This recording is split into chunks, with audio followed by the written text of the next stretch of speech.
Hi guys! Welcome back to my channel. And as you can see sa title, i-share ko sa inyo, I'm gonna be sharing with you paano ko na-reach or na-earn yung first million ko sa TikTok as an TikTok affiliate.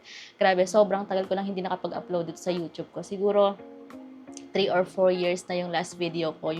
Tinignan ko yung mga video ko before, sobrang nene pa ako doon.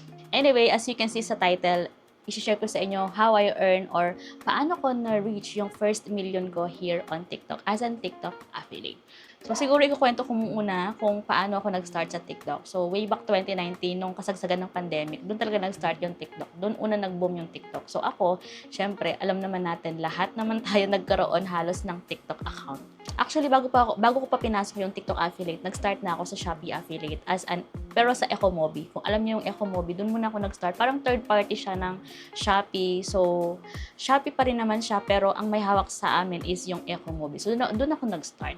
Pero eventually, hindi ko na siya tinuloy kasi nagkaroon ng problem inside. So, yun. Anyway, going back to the TikTok affiliate story.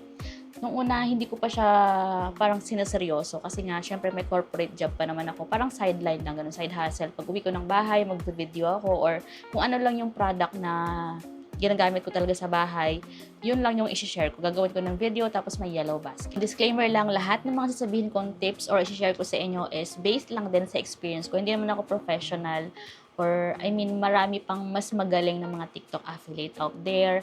Hindi nga lang 1 million yung nakukuha nila in span of 1 year, marami sila. Kung kilala nyo talaga yung mga successful affiliates ngayon, talagang marami dyan. So, ayun. Number 1 is start with what you have. Kung ano lang yung meron ako sa bahay noon, doon lang talaga ako nag-start. So, nung time na yon, first time mama ko, ang una kong ginawa is kung ano lang yung meron sa bahay. For example, yung mga gamit ni baby, video ko yung mga ginagamit ko talaga sa anak ko noon. So, doon ako nag-start. Hanap lang kayo ng mga products sa bahay nyo na pwede nyo gawa ng video. Like for example, yung wallet na ginagamit nyo, yung bag na ginagamit nyo, or kung isa kang first time mom, yung diaper, wipes ni baby, pwede mong gawa ng video yan. Tapos, hanapin mo yung link sa TikTok, tapos doon mo i-link yung product. Number 2 is be consistent. Medyo cliche na siyang pakinggan nowadays, parang consistency is the key. Parang halos lahat ng mga naririnig natin is be consistent lang, ganun. Medyo cliche na nga siyang pakinggan, pero it works, 'di ba? Kasi hindi mo naman mararating yung isang bagay kung hindi ka naging consistent. Kung tumigil ka, paano na, 'di ba? So, pag talagang committed ka sa ginagawa mo, be consistent. Gawin mo siyang parang mag-set ka ng schedule. Maganda man yung gising mo, pangit yung gising mo, may problema ka, malungkot ka, masaya ka, natutuwa ka, galit ka, nag-away kayo ni jowa, be consistent. Parang at the end of the day, kahit anong mangyari, naku, kailangan ko mag-upload. Umiyak man ako kanina, pagdating doon sa schedule time ko na kailangan ko mag-upload ako. Ito kasi yung pinakamahirap na part sa isang affiliate, yung maging consistent ka. Kasi madali lang mag-start eh. May cellphone ka, mag-video ka, mag-upload ka ng isang video, 2 video, mag-start ka ng 1 week. Pero hanggang kailan, di ba? Hanggang kailan ka mag-upload? So yun yung pinakamahirap na part, yung pagiging consistent. Parang kasi hindi naman kasi madali yung pagiging TikTok affiliate. Talagang mararanasan mo yung feeling mo shadow ban ka, feeling mo parang walang nanonood sa'yo, bakit ganito hanggang 200 views lang yung video ko. Meron at merong time na panghihinaan ka talaga ng loob. Kailangan consistent ka sa ginagawa mo. Pwede ka mag-set ng goal. Like for example, ako, sa isang araw kailangan maka-upload ako ng 2 video. So prior to that, parang a week before, nag-video na ako, nag-shoot na ako ng product, tapos nila-line up ko na sila. For example, bukas ito yung video na to ang i-upload ko.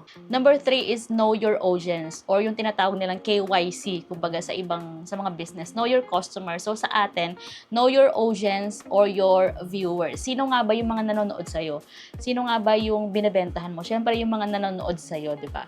So, alamin mo muna kung sino yung target market mo. For example, yung target market mo, yung mga mommies, yung mga parents. Actually, ngayon maraming mga ways kung paano mo malalaman kung sino nga ba yung mga nanonood sa'yo, kung sino yung mga target market mo. Parang if I'm not mistaken, pwede mong makita yun sa analytic ng TikTok. Makikita mo doon yung age, yung gender, yung place, kung sino yung mga usually nanonood sa'yo. Tapos yung time, kung kailan sila online, may day pa doon, parang ganun, something like that. Pero ngayon kasi parang, parang generic na, parang ang ganda talaga, ang ganda. Ngayon kasi sobrang ganda ng TikTok, ng algorithm ni TikTok kasi pwede ka maging generic. So dito sa part na to, pwede ka mag-trial and error. For example, for this week, pwede ka mag-upload muna ng pang baby products. So kung tingin mo maraming nanood, maraming nag-engage, marami kang sales, then doon mo malalaman na mas marami pala akong viewers ng mga mommies na maraming bumibili ng mga baby products. Pero alam nyo ba ngayon, sobrang galing ng algorithm ni TikTok. Sobrang galing kasi pwede ka na maging generic. Parang hindi ka lang nakafocus sa target market mo. Pwede ka mag-explore ng maraming products, iba't ibang niche, iba't ibang category. So, ganun kagaling yung algorithm ni TikTok. Number 4 is upload relatable videos. So, TikTok, alam naman natin na nag-start yung TikTok as an entertainment. Bago pa yan pinasok ng Yellow Basket, talaga nag-start yung TikTok sa mga dub, mga sumasayaw, as in, fully entertainment lang siya. So, pag nag-upload ka ng mga videos, huwag ka naman mag-upload ng puro Yellow Basket. Mag-upload ka rin ng mga videos na entertaining, educational. Kasi yung mga tao, 'di ba, yung mga tao kasi is ayaw nila na binibentahan mo sila lagi, 'di ba? Yung ginagawa ko is hindi ako nag-upload ng puro Yellow Basket. Nag-upload rin ako ng mga videos na alam ko makaka-relate yung mga viewers ko. Alam ko mag-engage sila or magkakaroon sila ng idea. Yung, kumbaga, a day in my life or mga ganun. So, ito share ko sa inyo kasi narinig ko lang din to sa mga co-affiliates ko sa TikTok, and sharing is caring. So, why not i-share ko din siya dito sa inyo. Meron silang tinatawag na sandwich method. So, yung method na yon is mag-upload ka ng with Yellow Basket, tapos after 2 hours, mag-upload ka naman ng without Yellow Basket, and then after 2 hours ulit, mag-upload ka naman ng with Yellow Basket. So, parang parang ito, with Yellow Basket, without Yellow Basket, and with Yellow Basket. Parang ganun yung sandwich method nila. So, marami na akong napanood ng mga affiliate na ginagawa yung method na yun, and nag-work naman daw sa kanila. And personally, tinry ko din yung method na yon, and nag-work din naman siya kasi medyo yun yung nakakaano sa algorithm ni TikTok ngayon yung kapag nag-upload ka ng video na walang Yellow Basket, medyo mabilis yung pagtaas ng views niya. Medyo binuboost niya sa FYP. Pero kapag nag-upload ka ng video na with Yellow Basket naman, medyo mahina muna yung views niya. Pero kapag marami nang nag-likes, nag-comments, nag-share at nag-engage, dun na unti-unting tinataas ni TikTok yung views, pinupush through niya na sa mga FYP. And ito yung nakakatuwa sa algorithm ni TikTok ngayon kasi kahit last year or a year ago mo pa siya in-upload, basta meron pang taong nag-e-engage, talagang pinupush through niya pa rin sa FYP. So, kahit 2 years ago mo pang in-upload yung video na yon, basta marami nag-e-engage, magkakaroon ka pa rin ng sales every day. Number 5, and siguro ito na yung last na pwede kong i-share sa inyo, invest and upgrade. So personally, ito talagang yung last na ginawa ko. Nag-invest ako sa magandang quality ng camera. And as you can see, sa quality ng video ko, hindi na cellphone yung ginagamit ko dito.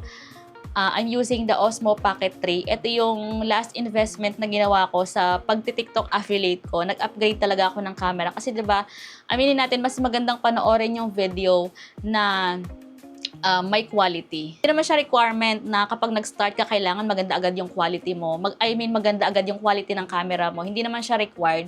Siyempre, lahat naman tayo nag-i-start sa kung ano yung meron tayo. Pero eventually, siyempre, parang business lang yan. Kailangan mo mag-upgrade, kailangan mo mag-invest.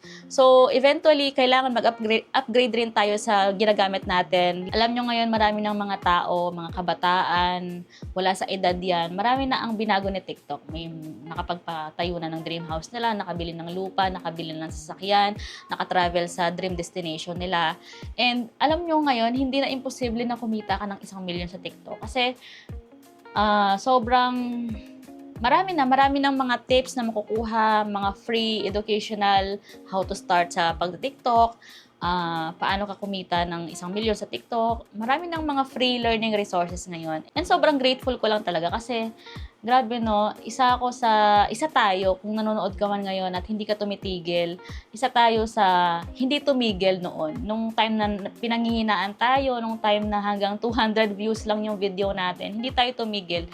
Bagkus naging consistent tayo sa pag-a-upload ng video with Yellow Basket, naging consistent tayo sa kung ano yung ginagawa natin. And para sa mga pinanghihinaan diyan na sinasabi nila na nahihiya silang mag-video, humarap sa camera, marami namang ways pwede kang mag-video ng product na hindi ka muna nagpapakita, voice over lang, 'di ba? Marami ako napapanood ng mga TikTok affiliate na successful, kumikita ng milyon, pero hindi nila pinapakita yung mukha nila sa camera. Bini-video lang nila yung product tapos bini-voice over nila, 'di ba? Ganun na kalawak yung opportunity, ganun kalawak yung opportunity kay TikTok. Masasabi ko talaga na sobrang grateful ko kay TikTok kasi isa na to sa naging bread and butter namin, isa na to sa naging source of income namin. 2 years ago, nag-resign ako sa corporate job ko, nag-take ako ng risk. Kaya kung isa ka man sa pinanghihinaan ng loob, isa ka man sa gustong tumigil dahil mahirap, isa ka man sa ayaw pang mag-start kasi nahihiya pang mag-video, nahihiya pang magsalita sa harap ng camera, nahihiya pang mag-voice over.